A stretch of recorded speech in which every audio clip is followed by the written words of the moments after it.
Salve família Coxa Branca, no ar mais uma edição da TV Coxanautas. No programa de hoje repercutimos a vitória, a goleada no meio da semana contra o Avaí em Santa Catarina por 4-1. Também repercutimos a derrota em casa mais uma vez, desta vez para o Fluminense por 2-1. Comigo aqui na bancada Marcelo Carneiro e Ricardo Honório, destilando esse prato que não nos desce tão bem assim. A gente já volta, um instante só.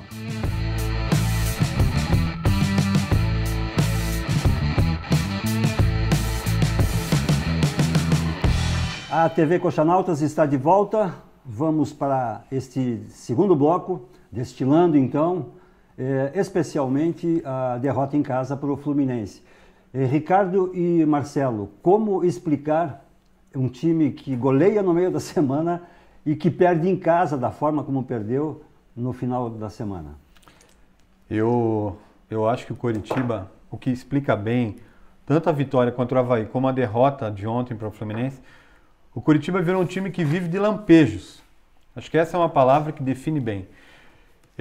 Eu acho que o clube vem se mantendo na primeira divisão nesses últimos anos por conta de lampejos, na verdade. Rompantes.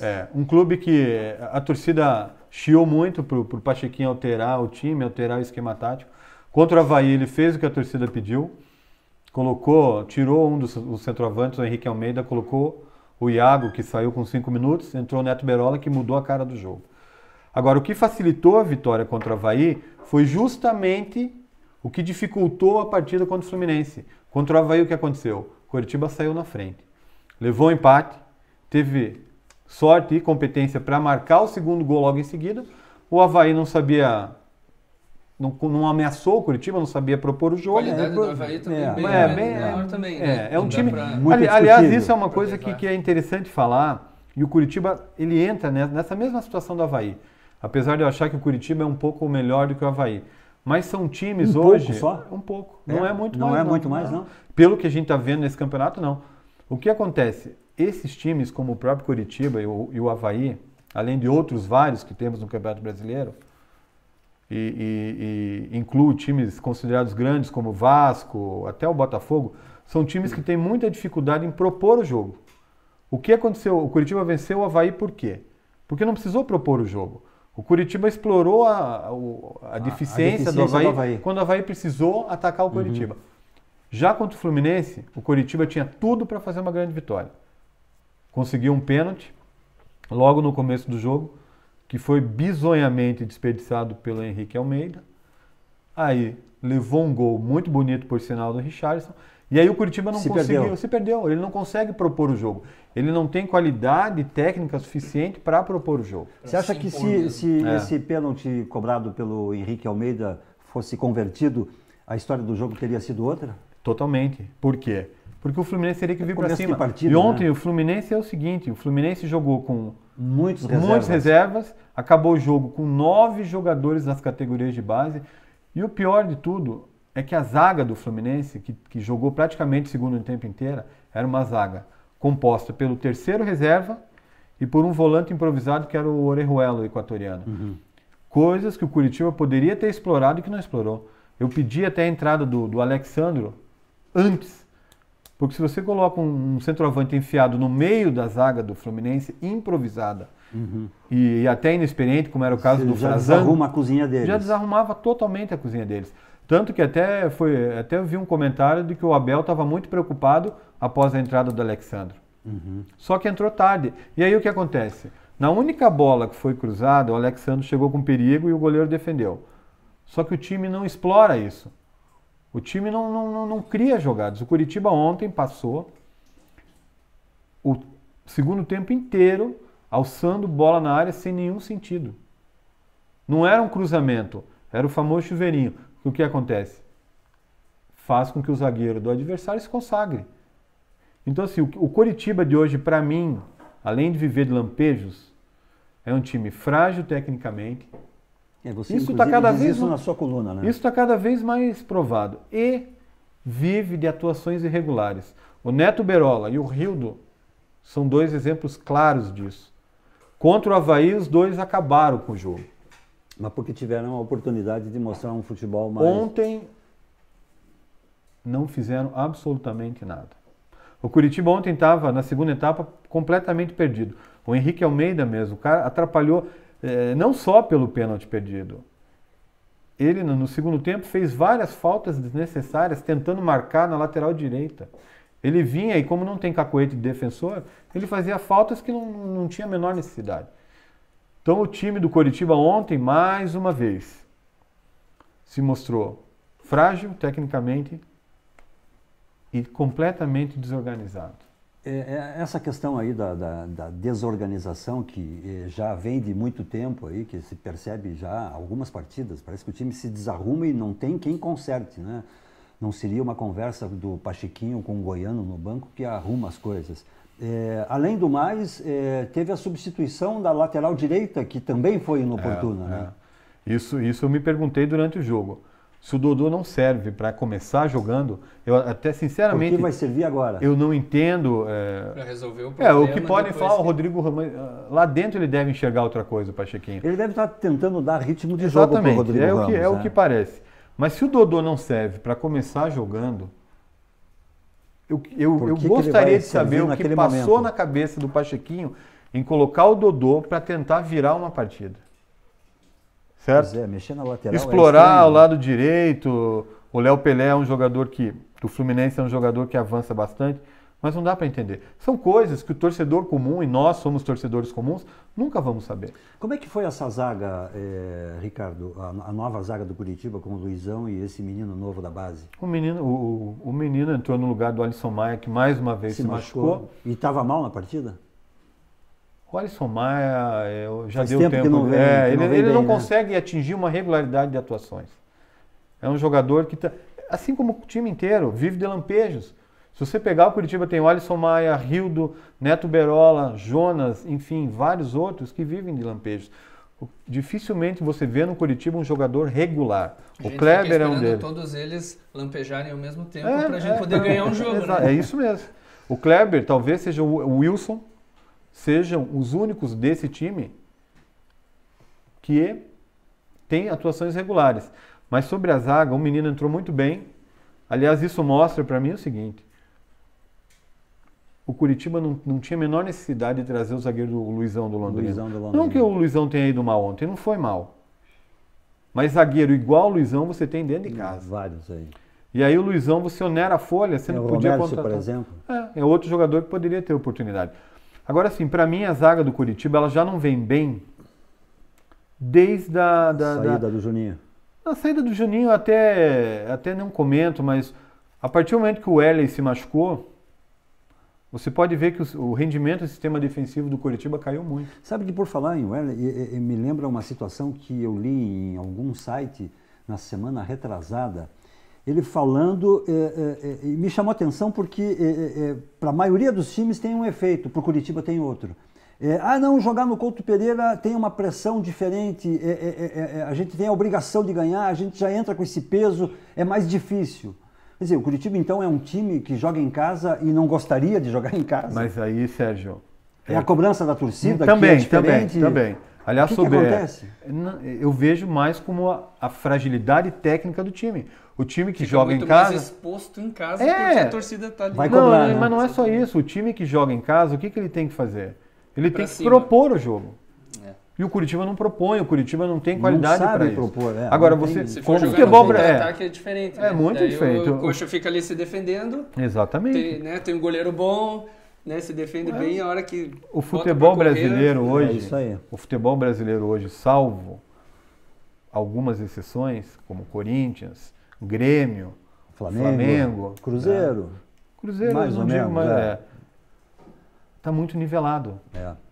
E aí o time isso aí é fato comprovado pelo alto número de vitórias fora de casa nesse Campeonato Brasileiro. O time que está jogando em casa, ele tem muita dificuldade de propor o jogo. E além do Curitiba ter essa dificuldade, uma coisa que o Alex sempre falava comigo, e até com a gente falou aquele dia do programa com ele aqui, o time tem que ser forte mentalmente. E o Curitiba não parece ser esse time. Aí o torcedor vaia. Aliás, isso é uma coisa, não é uma crítica à torcida, mas a vaia durante a partida não ajuda em nada. Não funciona. Eu acho que o torcedor tem o direito de vaiar, de xingar, de espernear depois. Depois. Agora, no meio da partida, você tem que fechar o olho e apoiar. Engula seco. E empurrar o Espera time para final. frente. Verdade. O dia que a torcida do Coritiba, principalmente nas sociais e nessa Protorque hoje, tem muitas pessoas que mais atrapalham do que ajudam, porque já vai... Ontem tinha gente vaiando com 5 minutos. 5 minutos de jogo. Não, e tem, eu vi contra o Sport, eu vi gente fazendo isso. Então, gente reclamando já. Então a dificuldade... Paga para reclamar. Eu já ouvi de jogadores do Coritiba, há anos atrás, o cara falou para mim que era muito difícil jogar no Couto Pereira em algumas situações. Porque se você sai atrás do placar, a torcida não perdoa do Coritiba. A torcida não perdoa. Então isso era uma coisa que a torcida precisava tentar mudar essa cultura. Só que é difícil, né? Você segurar o humor do torcedor, é muito difícil. Mas acho que esse também é um dos motivos do Coritiba estar indo mal no Campeonato Brasileiro. Não que a culpa seja da torcida, longe disso. A torcida do Coritiba até está tendo muita paciência de estar lutando ano após ano em nada, porque não luta por nada. Sobre essa questão, sobre a torcida do Coritiba, a gente volta no segundo bloco repercutindo o que os nossos comentaristas estão dizendo aqui, né, Marcelo?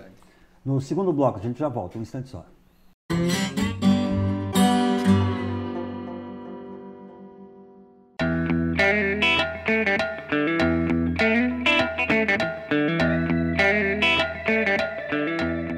A TV Coxanautas está de volta com o terceiro bloco desta repercussão de Curitiba e Avaí, Curitiba e Fluminense. Torcedores se manifestam por todos os lados. Uns nos até responsabilizam pela derrota. Tem gente que diz que a gente apoia determinada... Traz falsas ilusões ao torcedor. Isso, isso.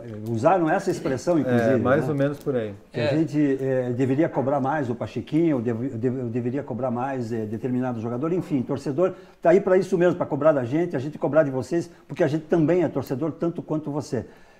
Mas tem torcedores especiais como o Lorenzo, Marcelo. Até antes da gente começar a entrar no assunto futebol de novo, a gente está dando apoio que o torcedor Lorenzo, que ele tem 5 anos, que ele perdeu o aparelho auditivo dele no Couto Pereira, e a família dele procurou, não encontrou. A mãe dele fez uma busca lá no estádio. Lá no estádio, tudo, e um aparelho ruas, caro. Então eles estão fazendo uma campanha nas redes sociais, no Facebook, e a gente está aqui para dar um apoio também. No site Vaquinha, eles estão fazendo um levantamento de valores, para poder comprar o aparelho para o Lorenzo. O valor que eles estão pretendendo arrecadar que é R$6.000, e até agora eles conseguiram contribuição de R$910. Então você que se solidarizar aí com a causa do Lorenzo, entra no site, a gente vai colocar o endereço dele na tela, e daí você contribui, porque o torcedor coxa branca, a gente fica imaginando a gente torcendo desde pequenininho. A história desse menino, ele foi no jogo com o avô dele. Eu não sei se ele é um frequentador assíduo do Couto Pereira, mas enfim, ele foi por azar justamente naquele massacre contra o esporte. Enfim, e saiu de lá sem um aparelho. E até deixando uma mensagem para ele, chama ele de Lolo. Lolo, vai dar certo o teu aparelho, você vai conseguir, vai voltar e ouvir o Curitiba fazer os gols de volta. Deus queira. E os outros torcedores, como é que estão por aí, Marcelo? Então, os outros torcedores, falando da vitória em cima do Avaí, o pessoal não ficou tão empolgado com a vitória. A maioria sabia que era algo meio fora da curva, porque a gente estava numa queda muito grande. A gente precisava, foi uma vitória para dar uma lavada um pouquinho, mas... não foi ninguém se convenceu. Ninguém se convenceu, E até vendo o jogo, a história do jogo não foi uma história de goleada, Foi um jogo que a gente deu um pouquinho de sorte, tivemos mesmo por acaso. Fizemos um bom jogo, mas o time do Avaí também não foi um time que ofereceu grande resistência. E depois acho que chegou uma hora que eles cansaram, a gente nos contra-ataques acabou encaixando. Então o J. Mário, o Zé Mário falou no site que foi uma vitória inesperada por causa da qualidade do time de Santa Catarina, E daí já falando que ele torcia para a gente ganhar do Fluminense, mas Fluminense, ele fala. Esse aí é todo mundo chama... Todos os times têm apelidos, né? Todos eles, nós inclusive. E aí o João C. fala que a nossa realidade é realmente contar os pontos, aquilo que a gente falou desde o primeiro programa. Que campeonato o Curitiba vai fazer, né? O Curitiba vai fazer um campeonato para brigar para ser campeão? Não. O Curitiba vai fazer um campeonato para brigar entre os 4 da Libertadores? A gente já viu que não. Os 6 da Libertadores também parece que não. A expectativa é ficar no meio da tabela. Que campeonato nós vamos mas fazer? Às vezes as coisas apontam para a gente lutar aí até o fim mais uma vez, né? Então, após a derrota, voltou, né? Os comentários voltaram a falar sobre as deficiências do time, né? Então o pessoal falando do pênalti, né? Que o pênalti mudou a história do jogo, que o técnico não tem culpa, mas enfim. Tem uns que concordam, outros que não. Eu acho que pode mudar a história do jogo, porque o futebol é muito detalhe, né? Não, é que pelo equilíbrio que a gente vê hoje, você sair na frente, a tua chance de vitória é muito maior. Claro, sim. Né? Então, os times estão todos nivelados. Jogando em casa ainda, você abrindo o placar com 8 minutos de jogo, você traz a torcida junto. O Fluminense com um time de praticamente de reservas não ia oferecer resistência. A situação estava perfeita, né? A situação ontem era o Curitiba se complica especialmente por si mesmo. Porque colocaria o time brigando pelo G6, né? Eu até falei sobre isso, que o Curitiba ainda está mais próximo do G6 do que do Z4. Porém, nós temos 2 partidas difíceis fora de casa, né? Onde podemos nos aproximar mais do Z4 e ficar mais longe do G6. Pois é, aí entra o que eu gostaria de conversar com vocês para esse terceiro bloco do programa. Nós temos uma pedreira aí, que é a Ponte Preta, que não está bem, não é lá a Ponte de anos anteriores. Vem de 3 derrotas seguidas. Mas a Ponte sempre foi uma pedra no nosso sapato, né? A gente dificilmente traz algum ponto de lá. É um time encardido. E depois o Flamengo, também fora. Eu tenho a impressão, eu tenho comigo aqui, que se perder as duas, o Pachequinho nem desce do ônibus, ou se desce do avião, entra no ônibus e larga ele na casa dele. O time não desce do ônibus. O time. Eu acho que isso aí está claro. Agora vai ter que se superar fora de casa. A permanência do Pachequinho, ela está condicionada a esses 2 jogos. Antes disso, se perder para a Ponte, por exemplo, você acha que o Pachequinho emplaca ainda contra o Flamengo? Eu acho que sim. Eu acho que até isso deve estar sendo discutido dentro do próprio Curitiba. O problema é exatamente isso. Quando perdeu o jogo para o Sport, se condicionava a sua permanência a uma vitória contra o Avaí. A vitória contra o Avaí deu sobrevida a ele no time. Aí perdeu para o Fluminense. Não, o Pachequinho não vai ser mandado embora. Provavelmente deve estar condicionando isso a esses 2 jogos fora de casa. Contra a Ponte Preta, eu acho que o Curitiba vai trazer um bom resultado. A Ponte Preta tem a mesma dificuldade que o Curitiba, propor o jogo. Se o Curitiba não tiver falhas individuais, o Curitiba consegue trazer um bom resultado de Campinas. Você acha que um empate lá é um bom resultado? Não, tem que vencer. Tem que vencer, né? É só a vitória o empate contra o Flamengo é um bom resultado. O time do Flamengo, tecnicamente, é muito superior. Agora, a Ponte Preta está em pressão. Faz 5 jogos que não vence. Está numa situação muito parecida com a nossa. Vem de 3 derrotas. O Gilson Kleina está balançando. Se perder para o Curitiba, o Gilson Kleina cai. Vai ser um jogo de 2 técnicos que estão balançando. Seria um bom técnico para o Curitiba, o Gilson Kleina? Deus me livre. Mancini. Deus me livre. O ex-treinador do Coxa na Copa do Brasil, Marcelo Oliveira. Desses nomes que você sugeriu, com certeza. Porque são os 3 que estão disponíveis aí. Eu tive a oportunidade de conviver com o Marcelo Oliveira e muita grande parte da torcida tem uma implicância com ele. Eu gosto dele. Por conta das 2 derrotas nacionais da Copa do Brasil. Eu, inclusive, cheguei no jogo contra o Vasco, na final contra o Vasco, da primeira perda da Copa do Brasil. Eu já sabia dias antes, porque o Marcos Paulo ia ser escalado.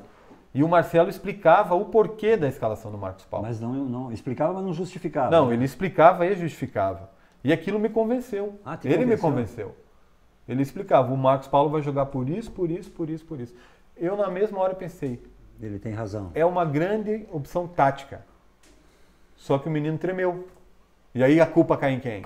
É a mesma coisa ontem. Treinador, né? A culpa é do Pachequinho que perdeu o pênalti? Não. A culpa é do Pachequinho que o Matheus Galdesani perdeu a bola no lance do segundo gol do Fluminense? Essa é uma questão muito discutível. A culpa é do Pachequinho, né? Que o Rodrigo Ramos não soube marcar o Richarlison quando ele virou?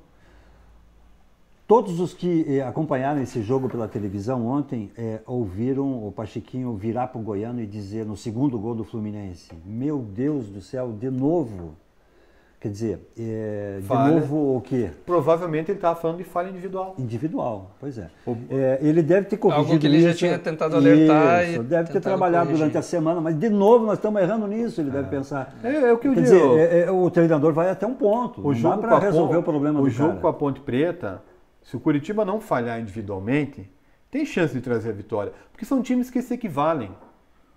Eu ainda confio no time, por quê?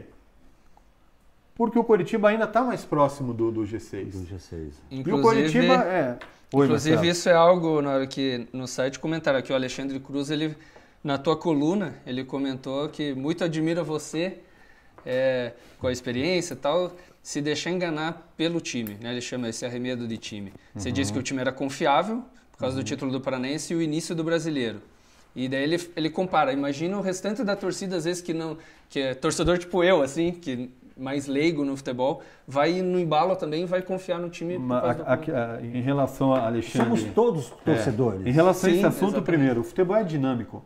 Um time que está bem hoje pode não estar bem daqui 2 meses. O Curitiba é o seguinte, desde o início do Brasileiro, quantas vezes o Pachequinho conseguiu repetir o mesmo time? O Pachequinho perdeu peças importantes como Alan Santos, o Kleber principalmente. O Anderson ficou quanto tempo fora? O Anderson está fora de ritmo. O Anderson está se arrastando em campo. O Coritiba tinha um time confiável. Em nenhum momento nós falamos elenco confiável. O Coritiba tinha um time confiável. Não tem o time reposição. do Coritiba, que venceu, e garanto que o próprio Alexandre se empolgou naquela vitória na Baixada por 3-0, é um time bom. É um time que não deve a 70% dos times que disputam o Campeonato Brasileiro hoje, os 11 titulares do Coritiba, aquele time ideal que a torcida idealizou, não deve para muitos times. Agora, você jogar o tempo inteiro com desfalques... Que o Brasileirão sempre foi assim, né? Ainda assim o time está lá, mais próximo do G6. Para encerrar esse bloco, Keirson e Kleber. Primeiro, Kleber fez falta e vai fazer muita falta. Vai fazer falta. O Curitiba tem uma Kleber dependência, não só pela qualidade técnica, mas principalmente pela liderança dele dentro de campo. E a do Keirson é o seguinte, dentro de campo eu não espero mais nada, torço por ele, é um cara que eu conheço pessoalmente, é um cara que gosta do Coritiba, mas que sofreu com 2 cirurgias no joelho. A contratação dele pelo Coritiba foi para um acerto na questão da ação trabalhista que ele tem com o clube. Torço muito para que ele dê certo. Na minha opinião, o Keirson e o Alisson Maia são 2 parâmetros, né? 2 pontas. O Alisson Maia, o gol dele, o terceiro contra o Sport, e a contratação e esse acerto por conta dessa ação na Justiça Trabalhista com o Keirson, é o retrato do Coritiba. É isso aí. O clube que vive de lampejos. Que vive de lampejos. Encerramos o terceiro bloco, daqui a pouco nós voltamos na pequena área do nosso chefe Renato de Barba.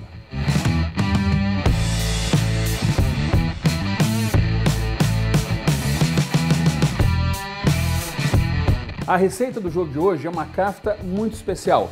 Cebola ralada, pimenta preta, cominho, tempero sírio, zata, que é um mix de especiarias árabes, e ela acompanhada com pão sírio, regada com azeite de oliva extra virgem e vai ficar feita aqui na grelha, na brasa. Hoje nós temos uma participação muito especial no nosso programa, da parceria do Bar Tiwanaku. Se você gosta muito de ver o jogo de futebol, está em casa e quer algo diferente, você pode sair da sua casa e assistir o jogo do Curitiba no Bar Tiwanaku, na rua Camões 172. E lá você vai ter 40 opções de petiscos latinos e pode ter 12 opções de chopp. Chopp artesanal de primeiríssima qualidade, com esse chopp Cacau IPA que nós estamos aqui harmonizando com a nossa kafta.